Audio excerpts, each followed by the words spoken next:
Subscribe to our YouTube channel and press the bell icon to get the latest updates. We are staying with China today, but not exactly in the India-China context. We are going way beyond it because India is not the only neighbor that has problems with China. In fact, now there are many countries which are not neighbors, not exactly neighbors, but have problems with China. Australia has problems with China. Canada has problems with China. We'll talk about that. And America has now begun to use language about China that we haven't seen for a long time. And the interesting thing is, while you might think that this is because America is now going through the election heat, even in a very polarized political environment in America, just a few months from elections, the one thing on which there isn't just unanimity, but sort of competitive hostility, it is China. So both Donald Trump and Joe Biden are now being competitive hawks on China in American politics. Now, what are we basing all this on? Couple of things. I will just list them for you, and you will also find links with the description today. So please watch and read what I'm giving you there and make up your own minds, because that is some of the primary sources that I'm referring to.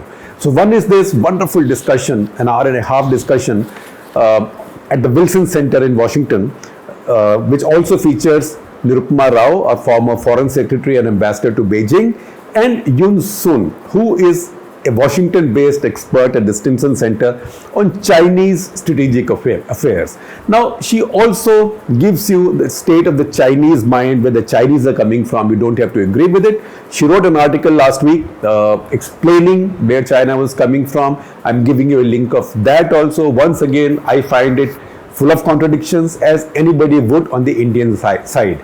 In fact, people more knowledgeable than me will find it even more littered with contradictions. But that is what the Chinese thinking is. So her writing, what she's saying, is invaluable. Second, there is an article in the New York Times. Again, I give you a link by Stephen Lee Myers, which talks about how China is provoking its neighbors. And that lists all the neighbors that China has, in the very recent past, within the last week, had trouble with. It has had this clash with India in Galwan. It has burst Taiwanese airspace several times, not just with its fighter planes, but also with a heavy bomber H-6. Taiwanese, in fact, have released a picture of an H-6 going through its airspace, accompanied or escorted or stalked, whatever you may call it, by one of its F-16s. H-6 is a very big bomber. Similarly, one of Chinese nuclear submarines has been found close to the Japanese coastline. The Japanese have scrambled fighter planes, and the Japanese have also sent out warships. Those warships have also forced that submarine to surface. Similarly, there is trouble elsewhere.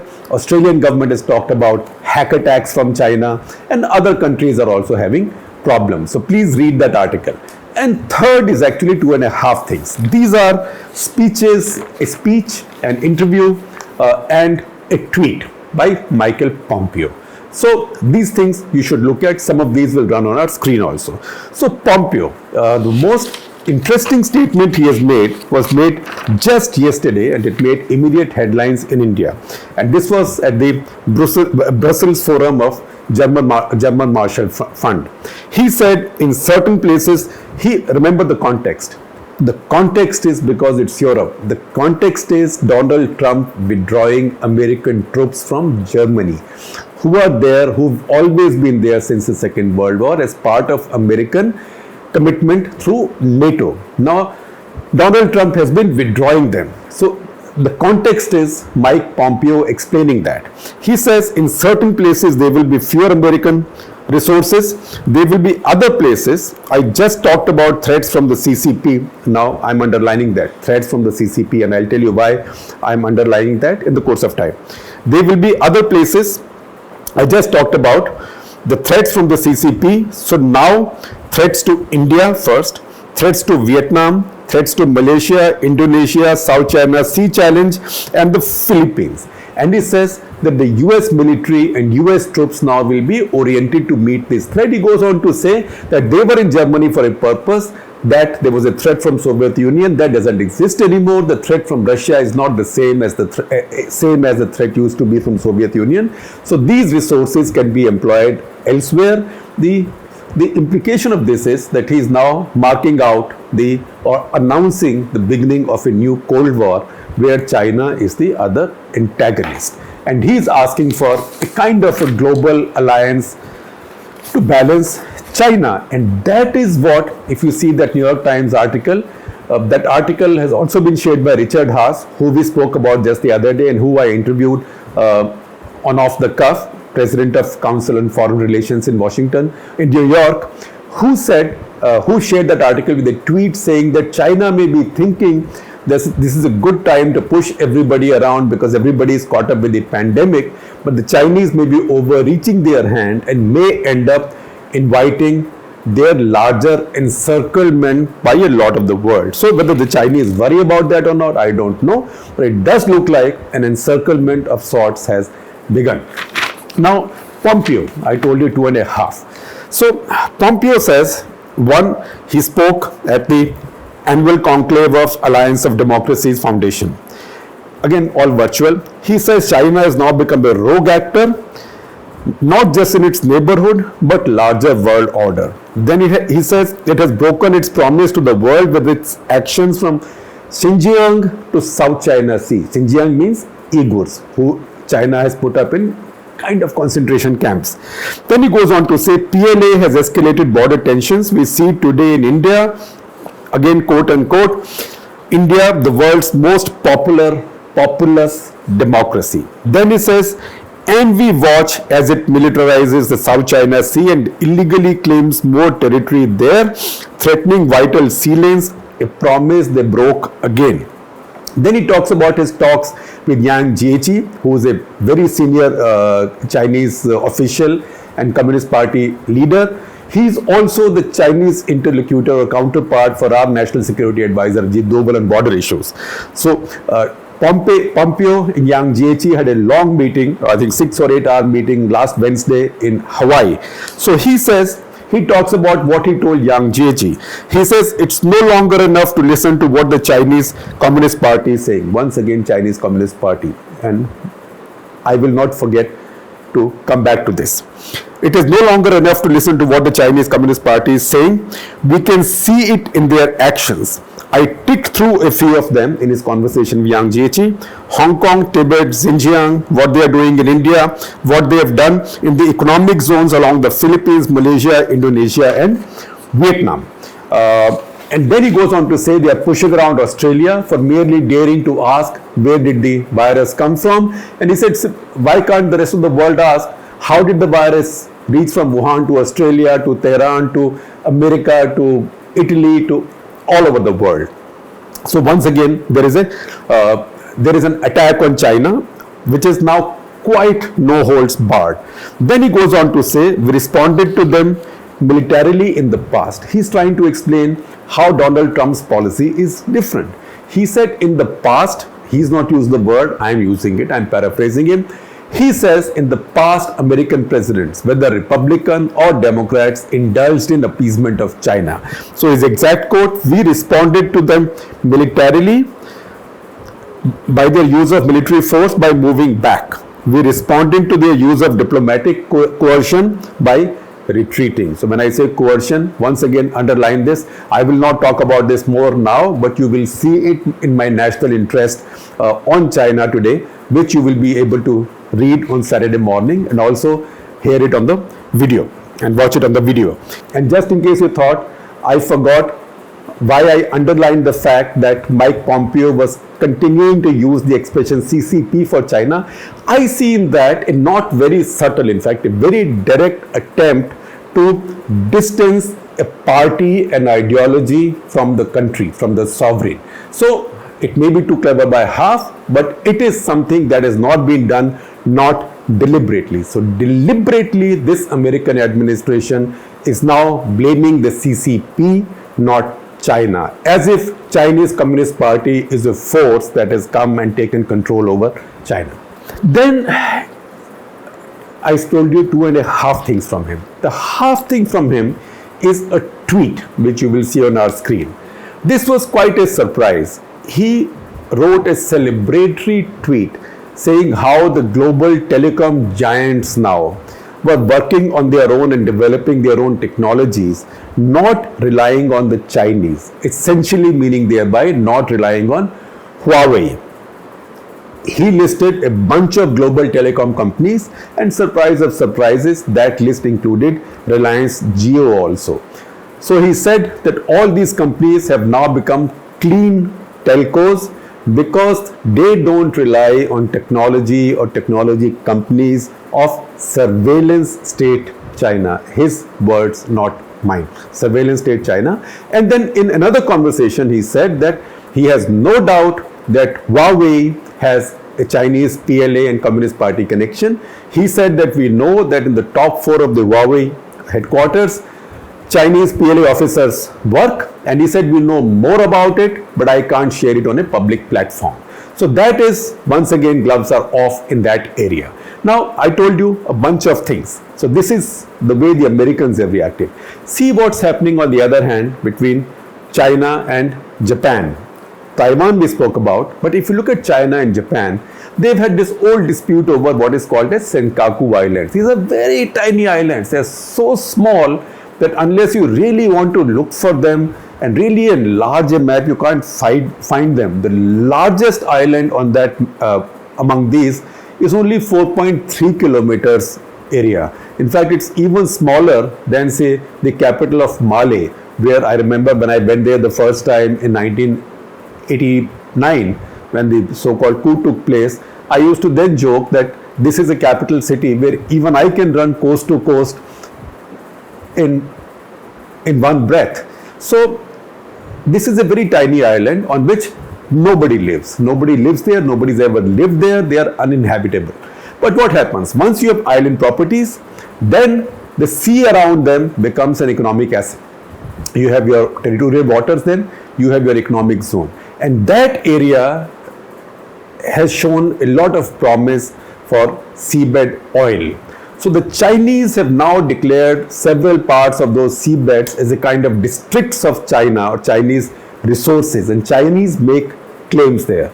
The Japanese, on the other hand, consider these as a part of their country. So whatever economic resources are in that area, territorial waters and the rest, the Japanese claim sovereignty over that. Now, where are these islands? Look at the map of the world. Once again, you have to really enlarge it to find them. You have to search for them. They are about 300 something kilometers east of the Chinese coast. They are about 170 to 200 kilometers northeast of the Taiwanese coast.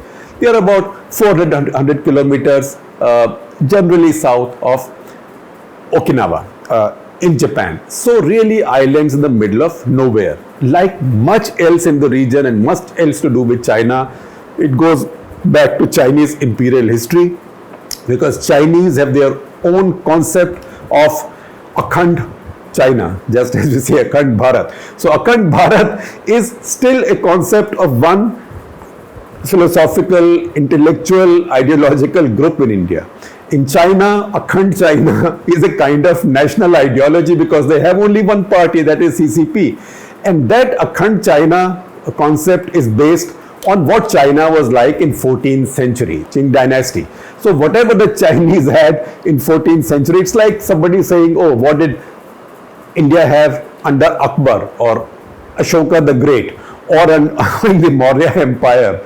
So this is really going right back to those times. So in those times, Chinese owned these islands, but much changed after that. 1895, Imperial Japan acquired these islands. From 1895 to 1945, these islands were with Japan. 1945, as Japan lost the war, as part of the larger settlement, then these came under American control or American protection as part of the Ryukyu Islands administrative zone.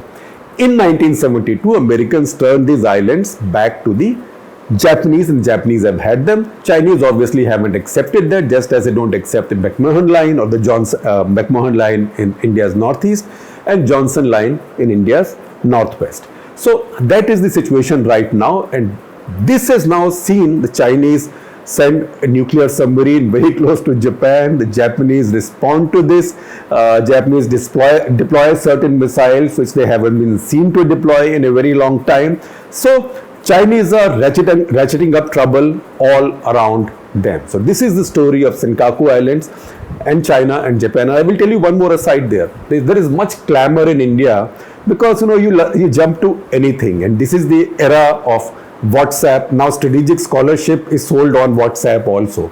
So I see WhatsApps all the time, tweets, I see people saying it also in TV discussions. India should now join hands with Taiwan and teach China a lesson. Wait, take a deep breath.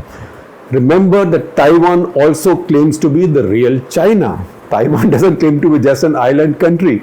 So all of China's border claims, all of China's territorial claims, Taiwan hasn't given up. So Taiwan also has the same claim or Arunachal as mainland China has.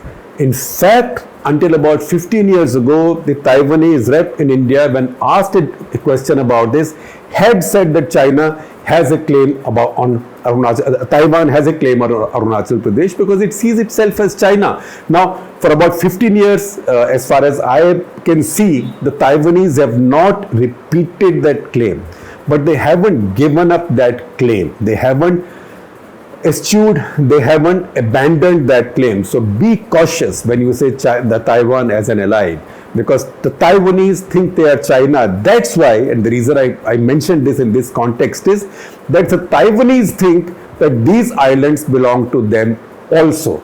So it's not as if for the Japanese, Taiwanese will be allies in their fight against China for Senkaku Island. So once again, wheels within wheels within wheels, we need to understand these. Nothing of this is simple.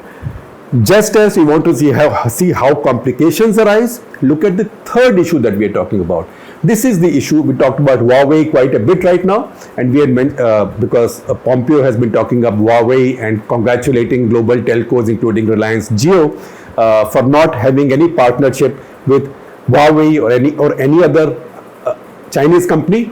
But we also told you about Huawei's founder's daughter, who's also the vice chairperson of the company, also the CFO of the company, and widely seen as the inheritor of the empire. She was arrested by the Canadians in December 2018.